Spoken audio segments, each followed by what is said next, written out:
How's it going, YouTube? Today I got something a little bit different than normal. It's a Tacray knife. I'm not sure if this is the model number or not. But as you see, it's made in China. The box isn't really important. It just has a sleeve over it, and it comes with a card on the inside and nothing fancy. This is a folding chef knife button lock. And I'm not zoomed in. It's just that big. Check out that blade. Very funky design, but very useful design. Your hand's completely out of the way when you're cutting. This is my first Tacray knife.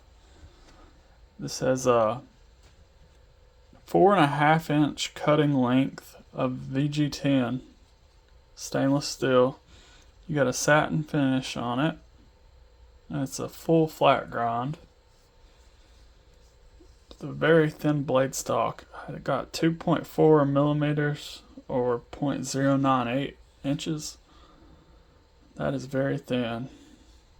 Really thin behind the edge too. Came with the sharpening tool. You can get a couple sharpens on it. Plunge grind ends about right there. Yeah. As you see, this is a button lock. And it's different than most normal button locks because it's essentially a liner lock with a button. You push the button, it's pushing the liner in to close it. This knife is 10.1 inches. This is by far my biggest knife now.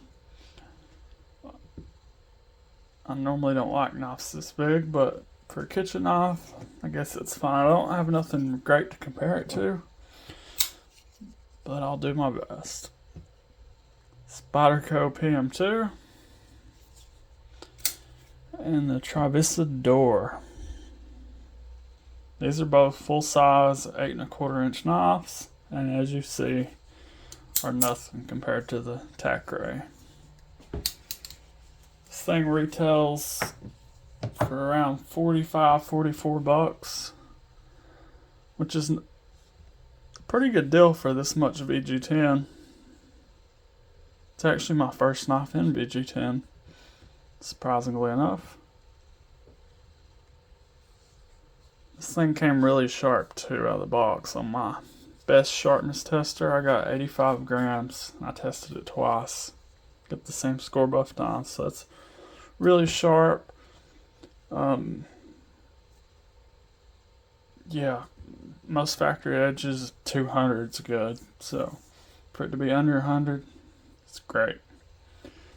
There's no pocket clip on this, and the button is on the opposite side of most knives.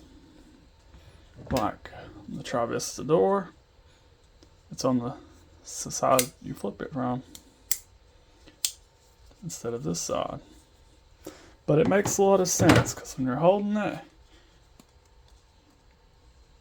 it doesn't have great action because it is on washers. Normally, that wouldn't be my favorite for a knife that you're going to be using in the kitchen. It's great that it has washers because they don't get as dirty and yeah. As you see, it's orange G10 with a little bit of texture, just enough. I believe it comes in black or pink as well. The knife weighs in at 5.35 ounces. You got a lanyard hole here, but I'm not sure you would even use it for a kitchen knife.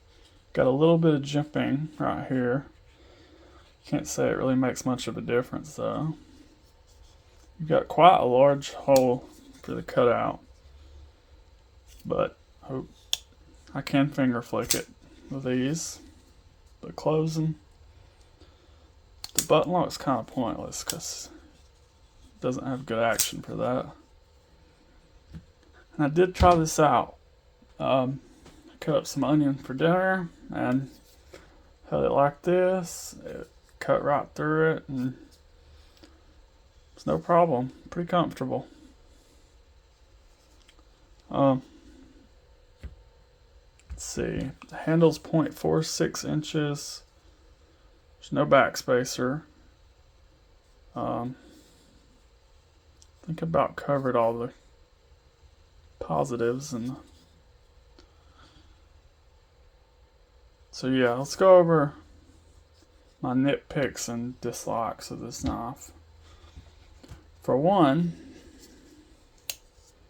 all the screws are T6s, and the first time ever I've seen a pivot with a T6, which is crazy for a 10-inch knife. It's crazy for any knife, but and the screws on the pivot, not only is it free spinning, but it is like the most tiniest. Oh, it's very few threads. It just doesn't seem safe to me. Also, mine came with a chip in the blade right there. Yeah, you can see it pretty well. Which is kind of annoying, so it'll take a while to sharpen that out. Even though the rest of the blade was really sharp, and the chip really doesn't make much of a difference when cutting vegetables and stuff.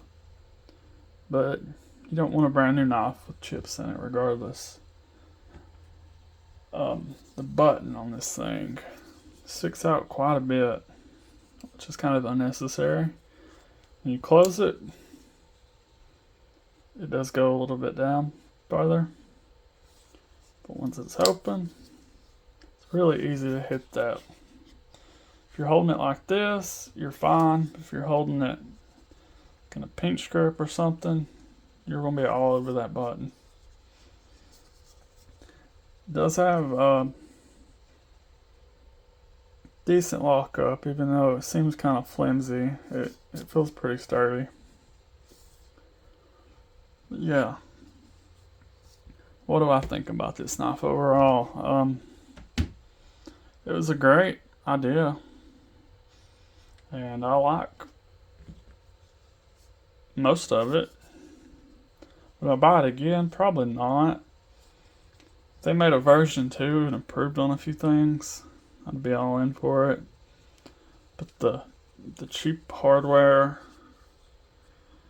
is kind of like... Oh, I forgot to mention, you don't want to take this knife apart. I did. Well, I started to and got halfway through and realized it was a really bad idea. Because the button is screwed on. Let's see if I can get a...